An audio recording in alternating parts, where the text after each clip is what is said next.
이제 입학 및 진급 처리에 대해서 알아보도록 하겠습니다. 입학 및 진급 처리에서는 입학 대상자 관리, 학적 일괄 생성, 그리고 반편성 선행작업, 반편성 관리가 있습니다. 입학 대상자 관리라는 건 신입학 학생들을 얘기하겠죠. 이 신입학 학생들의 어느 메뉴에서 이루어지냐면 입학 메뉴에서 이루어집니다. 입학 메뉴에서 실제로 교무 업무에서 쓰는 학적 메뉴로 이동하기 위해서는 자료를 관리하는 입학 데이터베이스와 학적 데이터베이스가 서로 별개입니다. 따라서 여기서 학적 일괄 생성을 함으로 인해서 입학 데이터베이스에서 학적 데이터베이스로 옮겨지게 됩니다. 그 옮겨진 걸 통해서 신입생 학생들에 대한 학적을 만들어주고 그 학적을 기반으로 해서 반편성을 하게 되는데, 이때는 이제 신입생 진급하는 2학년, 진급하는 3학년들을 같이 반편성을 할 것입니다. 나이스 메뉴를 한번 살펴보겠는데요. 입학입니다. 입학 대상자 관리에서 조회에서 개별 추가라는 부분이 있는데요.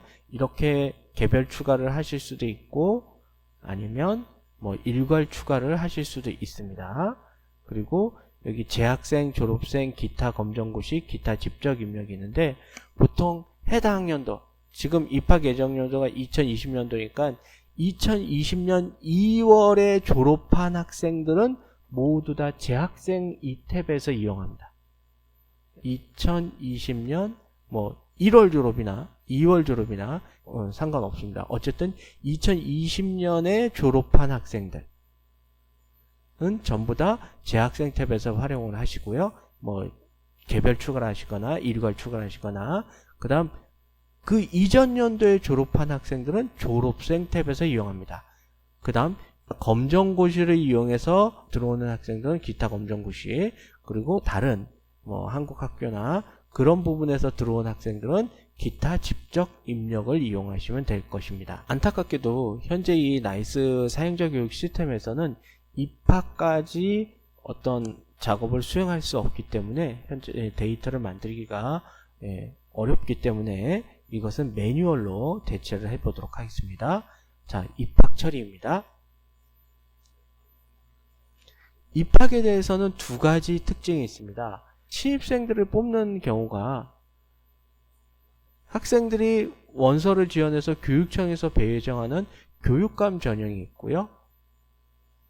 그리고 특성화고에서 주로 이루어지는 학교장 전형이 있습니다. 실제로 해당 학교에 원서를 내서 해당 학교의 입시 전형을 통해서 합격자를 발표하고 신입생으로 처리하는 그런 학교장 전형이 있고, 일반 고등학교에서 주로 이루어지는 교육청에서 학생들의 선택에 의해서 실제로 학생들을 배정을 하는 교육감 전형이 있습니다. 교육감 전형에 대해서는 그 시도교육청에서 배정 자료를 올려주시면 그 배정 자료를 확인하시고 이 학생이 본교 학생이다 아니다를 확인해 주시면 됩니다. 교육감 전형은 경기도교육청에서 대상 학생을 일괄 배정해 준다 라는 얘기고요. 학교장 전형은 개별 추가, 일괄 추가를 이용해서 입학 대상자를 직접 등록합니다. 본교 확인에 있어서 대상이냐 비대상이냐는 우리 학교 입학 대상자면 대상이고요. 이 학교 입학 대상자가 아닌 경우는 비대상자로 저장을 합니다. 그러면 우리 학교 학생이 아니기 때문에 우리 학교 학생으로 학적이 생성되지 않습니다. 전송 요청이라는 버튼이 있습니다. 여기서 이렇게 전송 요청이 있거든요. 이 전송 요청이라는 버튼은 본교 확인 항목이 대상인 학생 중에서 전송 상태, 어떤 거냐면 건강기록부나 신상정보, 진로 정보들을 오지 않은 학생들에 대해서 요청을 하는 겁니다. 보통 중학교에서는 자동 전송을 선택을 하는데 자동 전송이 이루어지지 않았을 때 전송 요청 버튼을 이용해서 전송 자료를 가져올 수 있고요. 그 다음에 누락 학생을 개별로 추가를 하실 수도 있고요. 아까 설명해 드렸다시피 재학생 탭, 졸업생 탭, 기타 검정고시 학생들, 미사용 학교 인적사항을 입력하고 추가할 때는 기타 직접 입력 탭을 이용하시면 됩니다. 학교장 전형입니다. 이게 이제 특성화고등학교 또는 종합고등학교에서 학교장 전형을 이루어지게 되는데요. 학교장 전형은 특별한 시스템을 이용합니다. 그래서 SATP라는 시스템을 이용하는데 그 SATP 화면이 바로 이렇게 되고요. 이게 SATP를 이용하시면 나중에 합격자가 나오면 합격자 다운로드를 할 수 있는데 이 다운로드 파일은 CSV 형식으로 나오고 이 나중에 이 CSV 파일을 나이스에 업로드 하실 수 있습니다. 그래서 한꺼번에 쭉 업로드 하실 수 있고요. 일괄 추가를 이용하셔서 이렇게 일괄 추가를 하시면 됩니다.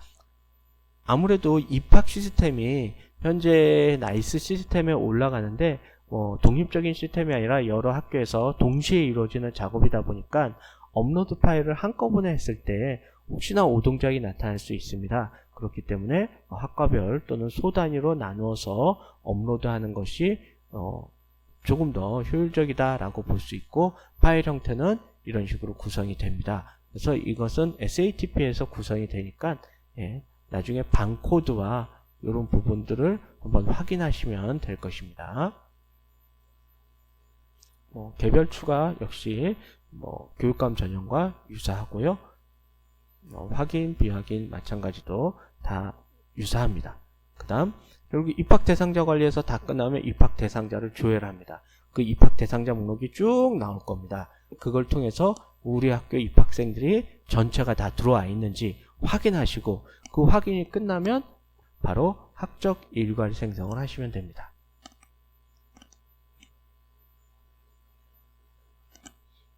이 학적 일괄 생성을 통해서 이것도 이제 0학년을 만든다라고 하죠.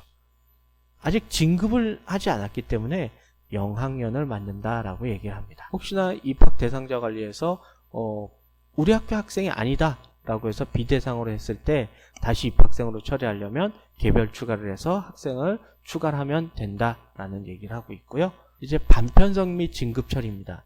반편성과 진급 처리는 반편성 선행 작업을 통해서 신입생들을 확인을 합니다.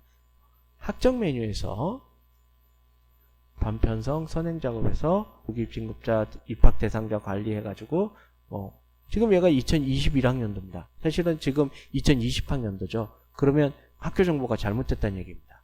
학교 정보를 기준연도 학교 관리를 2019학년도를 2019학년도 2학기로 돌려놔야 되겠죠.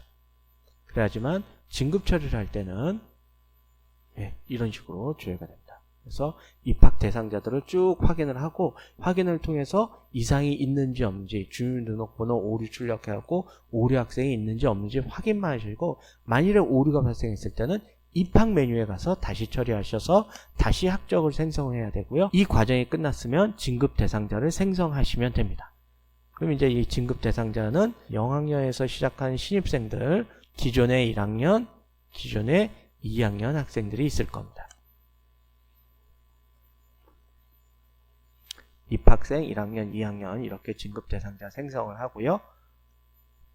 반편성을 하게 됩니다. 나이스가 성적을 기반으로 해서 반편성을 자동으로 할당해 주기도 합니다. 그럴 때는 반편성 선행 작업에서 반편성 배정이라는 메뉴를 이용하셔서 소속반과 지원 학생 등록 반편성 배정자 조정을 하실 수 있고, 반편성 배정 기준 그룹 해가지고 1학년에 반편성 배정 그룹을 예체능반 아니면 사회반, 사회 선택 과목에 따라서, 과학 선택 과목에 따라서 반편성 기준 그룹을 설정할 수 있는데, 보통 이 선택 과목에 의한 반편성 배정은 워낙 복잡한 과정을 거치기 때문에 이 반편성 기준 그룹을 잘 활용을 하지 않는 경우도 많습니다. 이 진급 대상자를 생성하고 나면 반편성 관리에서 일괄 반편성을 해줄 수가 있거든요. 여기서 일괄 반편성 관리에서 자료 내리기, 올리기를 통해서 반편성 파일을 한꺼번에 쭉 해줄 수가 있습니다. 더더욱이 진급 번호까지 넣을 수 있는 과정입니다. 그러다 보니까 이 반편성 배정 메뉴를 하지 않아도 진급 대상자 생성하고 반편성 관리를 들어가도 나이스에서는 오류 없이 처리가 가능합니다. 그래서 필요한 경우만 반편성 배정을 합니다. 그래서 나이스 성적자를 이용해서 과목 선택에 따라서 반편성을 새로 분리하겠다 라고 하면 나이스의 그 성적 자료에서 자동 분류를 하다 보니까 이 반편성 배정 메뉴를 활용하시기도 합니다. 그래서 반편성 관리에서 일괄 반편성이 있고요. 일괄 반편성에서 지금 두 개의 탭이 보입니다. 일괄 반편성 탭과 일괄 반편성 파일 관리 탭이 있는데, 일괄 반편성은 아까 말씀드렸다시피 나이스에서 자동으로 반편성 해주는 겁니다.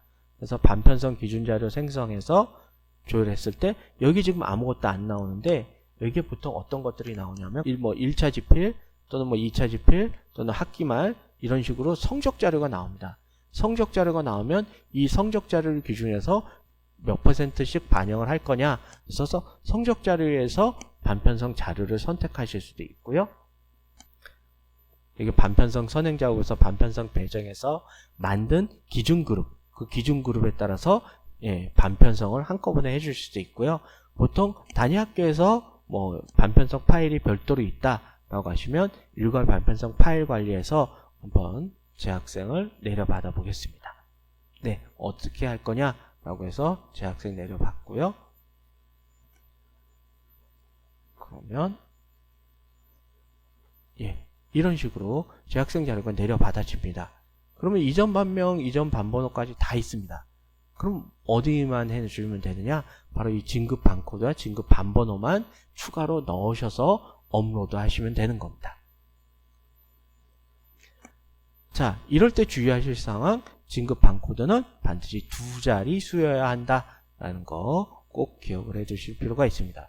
결국 일괄 반편성 파일 관리를 이용하면 진급 번호까지도 설정을 했기 때문에 여기까지 바로 이 반번호 부여 메뉴까지도 그냥 통과를 할 수가 있는 겁니다.